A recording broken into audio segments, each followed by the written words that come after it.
Olá a todos, eu sou o Guilherme Neves. Essa apresentação do meu projeto de iniciação científica sobre geração semiautomática de bases de dados rotuladas geograficamente foi orientado pelo professor Bruno Monteiro. Começando pelos problemas que o projeto aborda, bases de dados rotuladas geograficamente, na maioria das vezes, não são gratuitas ou são de difícil acesso. Ou seja, ou elas são pagas ou então elas são privadas, na maioria das vezes. A criação dessas bases de dados é um processo muito trabalhoso e, por fim, identificar e desambiguar possíveis topônimos, que são nomes de lugares, e obter escopo geográfico também é complexo. A seguir, eu vou dar uma série de exemplos que demonstram que exatamente são esses problemas, né, alguns desses problemas citados, começando pelo problema de desambiguação. Então, ao analisar essa frase, Mariana está longe de Vitória, fica difícil dizer se Mariana e Vitória, essas duas palavras destacadas, se elas se referem ao nome de um local, né, ou seja, se elas são um topônimo, ou se, nesse caso, elas são simplesmente nomes de pessoas. Por quê? Mariana é uma cidade que fica localizada em Minas Gerais, aqui no Brasil, enquanto que Vitória também é uma cidade localizada no estado de Espírito Santo. Porém, quando a gente expande essa frase um pouco mais, então agora ela é Mariana está longe de Vitória, sua amiga.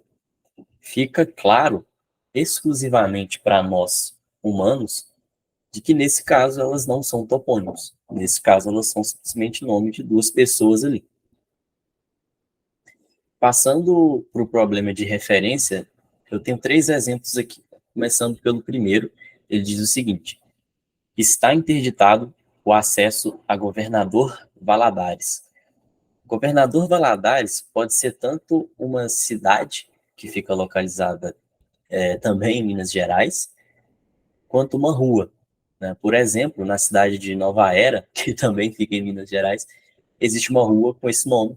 Aqui em Monlevade também existe uma rua com esse nome. Eu acredito que existam outras ruas com este nome também ao redor do Brasil, quem sabe até do mundo todo. Continuando o segundo exemplo, ele diz o seguinte: ele está morando em São Paulo, próximo a um hospital. Aqui fica difícil dizer se a gente está falando de São Paulo, o estado, ou São Paulo, a cidade, né, a capital do estado de São Paulo. Seguindo a mesma lógica, o último exemplo ele diz: estamos organizando uma viagem para Geórgia. Geórgia pode ser tanto um estado que fica localizado nos Estados Unidos, quanto um país localizado na Europa. E por fim, quanto ao problema do escopo geográfico, eu vou utilizar este mesmo último exemplo, que diz, né, estamos organizando uma viagem para a Geórgia, porque, como eu disse, Geórgia pode ser tanto um estado quanto um país.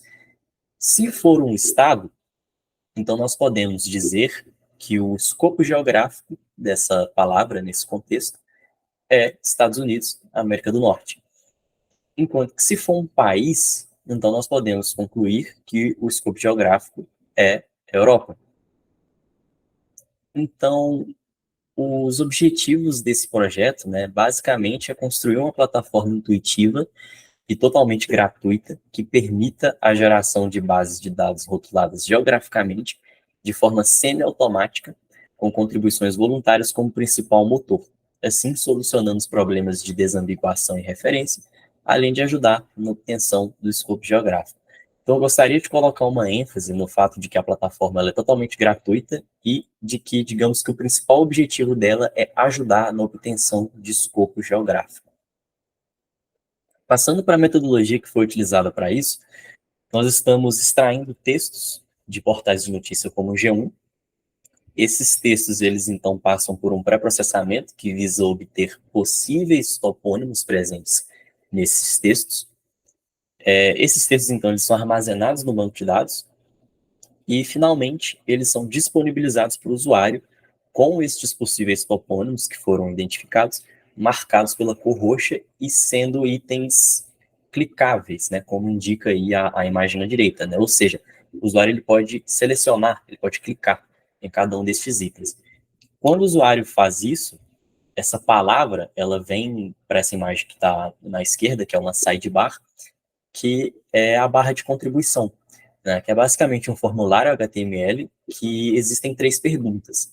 A primeira sendo uma confirmação se aquela palavra realmente é um topônimo.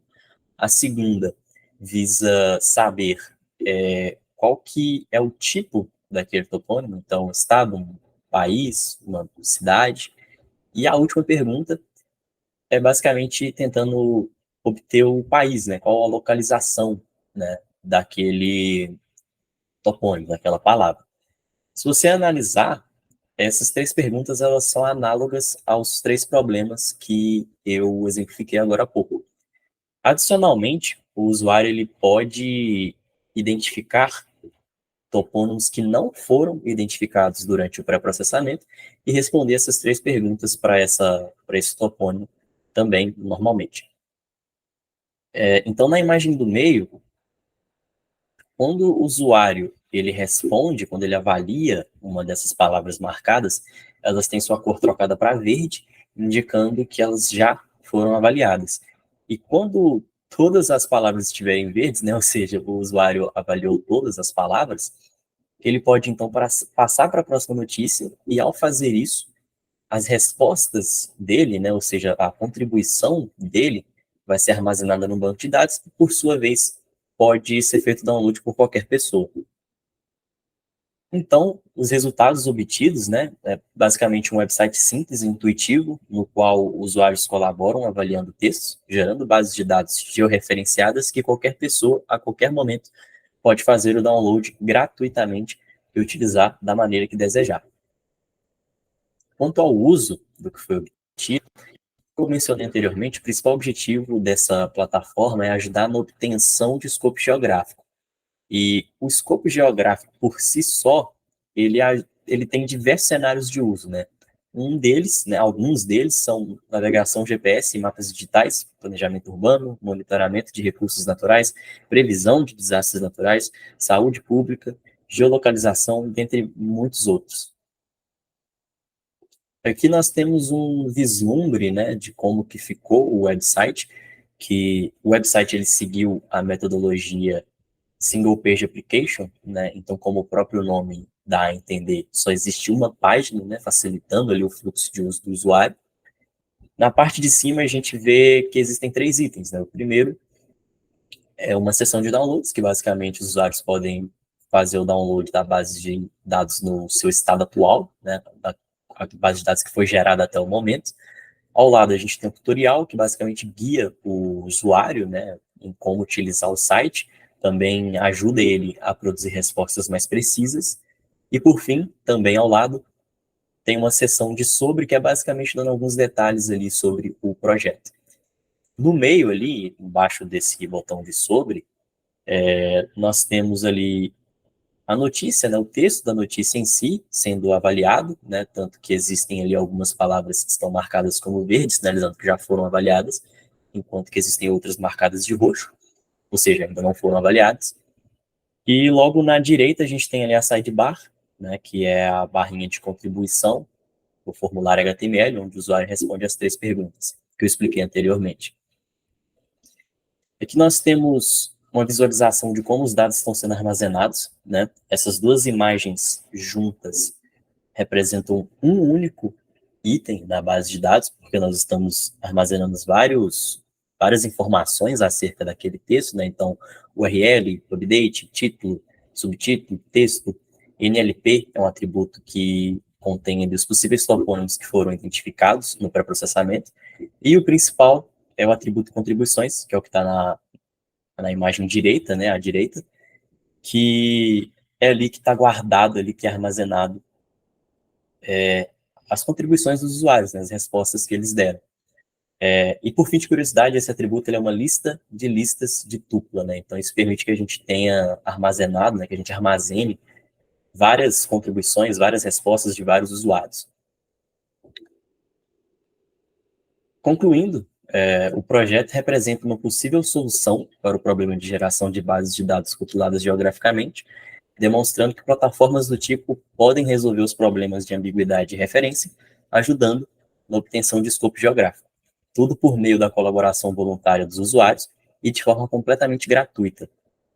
O que já foi realizado abre caminho para estudos futuros no sentido de fornecer dados geográficos para seus mais variados cenários de uso. Meus agradecimentos vão ao FOP, à FAPEMIG, à PIBIC e à PROP, da UFOP, por tornar o projeto possível, e, claro, ao meu orientador, o Bruno Monteiro, pela oportunidade e pelos diversos ensinamentos que foram passados durante o projeto.